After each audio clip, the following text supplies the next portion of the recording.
This conversation we're about to have was prompted by a dialogue that we had with our beloved lady, JC Knight. And the question that she was posing to us was, is there a hidden message in our DNA? And if there is a message hidden, what is it? What I'm about to share with you is my take on it. My name is Jaime Leal Anaya.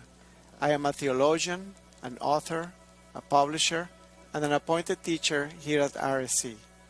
I have a master's in theology from St. Patrick's College in Ireland, where I graduated with magna cum laude. The focus of my studies and my main interests were on ancient languages, literary criticism, and Christian mysticism. My research at the University of Salamanca in Spain on the Spanish mystics for my master's degree won first place.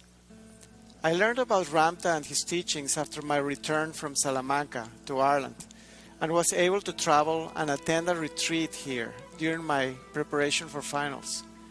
I found to my great surprise that Ramtha School was the closest in understanding the experiences of the Spanish mystics I had studied, and that it offered a curriculum to actually learn that.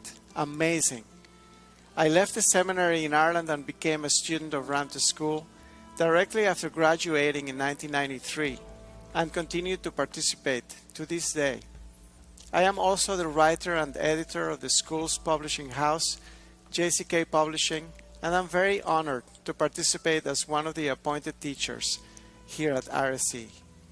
So the question is, could there be a hidden message in our DNA waiting for us to discover it? Some people have suggested that if we take the letters of the nucleic acids in DNA, that if we take those letters, perhaps we can make words. We can read a message. Perhaps the creator of all life, the source of all life, the co-creators that had a hand in our making and our evolution thereof. Perhaps they coded our DNA a message for us to discover when we had the sufficient knowledge and technological advance to be able to decipher it. Others even still have suggested taking on from the ancient languages and how even in Egypt, in the Hebrew language, in the Sumerian language, in the ancient world, the letters of the alphabet were also numbers. So are we to assume that these numbers, that all letters have a specific numbers depending on the language you're looking at, can be substituted in the DNA strand to try and figure out the message? I think that is perhaps closer to the truth, but not quite. Let me explain. If the creator of all life, if divine intelligence, which is clearly seen in all of nature and in the DNA most specifically because it is loaded with information that produces expression in our body as physical reality. So an entire lifespan can be charted. The propensities of someone's life, its experience, can be encoded in this DNA. So are we to assume that there is no intelligence in nature? Somehow this all came out of a lightning bolt striking some primordial soup? We are not an accident. It is clearly evident. The divine intelligence is everywhere.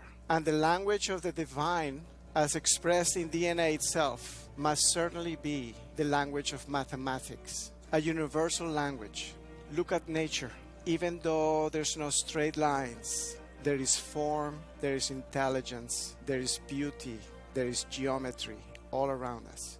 And that speaks to the thumbprint of the creators, those that designed it to be what it is. Not an accident, but a purposeful, willful, intentional creation. So we ascribe that we are not an accident, and the knowledge that insists that there's divine intelligence in all of life. And if there is divine intelligence, that we must ask, where does it come from? Who are the creators that made such a beautiful display for us to enjoy and call life? Maybe it's hidden in our DNA. So if we look at DNA, when looking at the pairs of bonds of the nucleic acids that compose the double helix strands of different combinations of adenine and thymine, cytosine and guanine, the nucleic acids. They just go on and on and on in different combinations. But if you look at the chemical bonds and the structure of this molecule, each one of these nucleic acids, you'll be very surprised. The pairs have geometric shapes. And the nucleic acids are composed of hexagons and pentagons.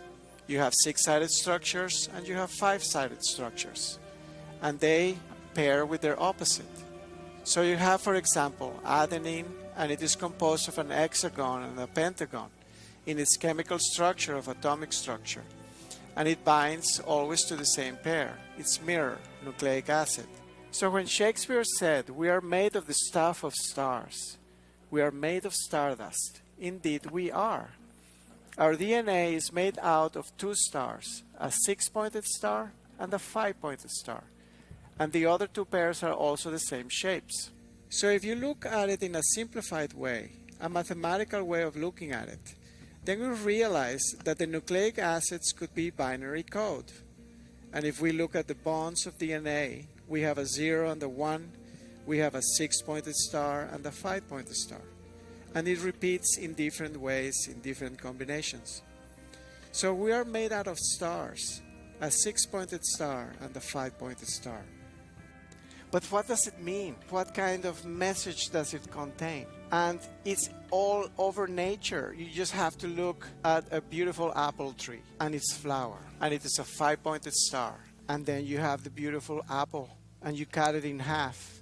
And you reveal its inner core, its DNA heart core.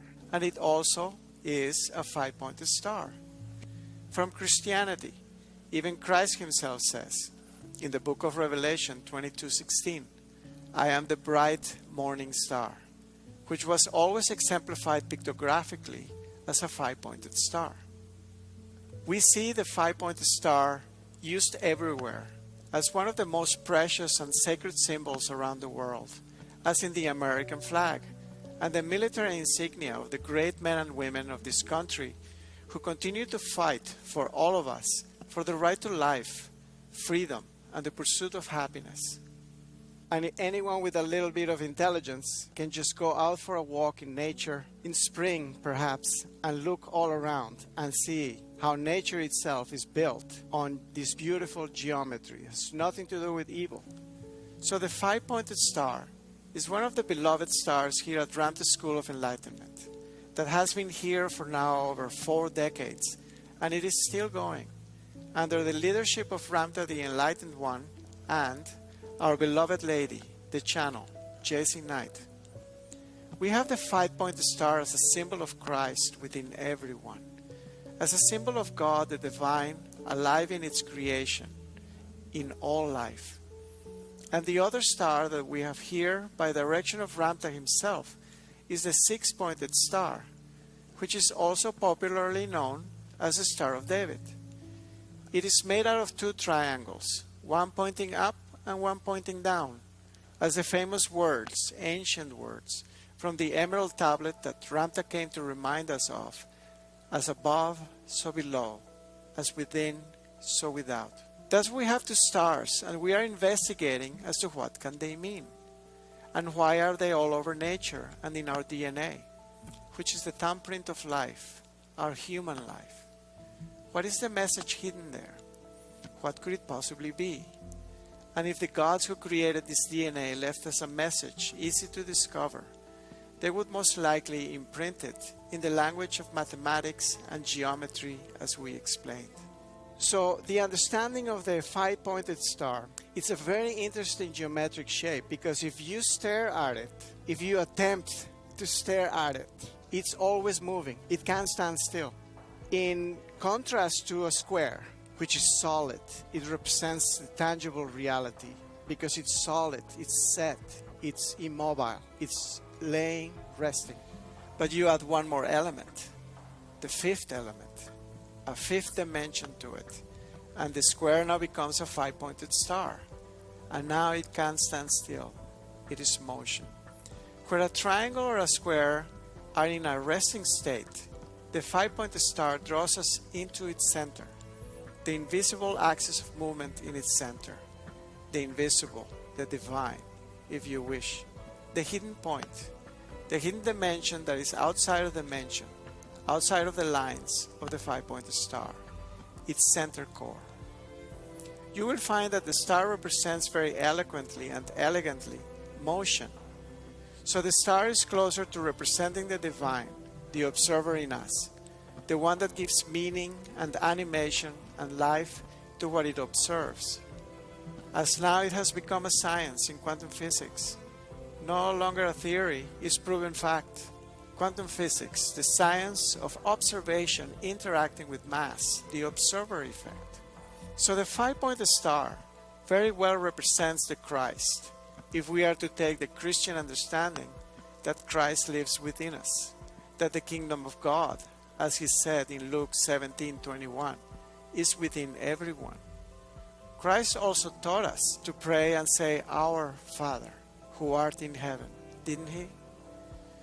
Thus the Christ within all of us, as children of God, the divine intelligence, is alive in all creation and in the physical mass constructed out of DNA. That is how we view the 5-pointed star. And then what about the 6-pointed star, the Star of David? So Ramtha explains why he put the 6-pointed star in the hall.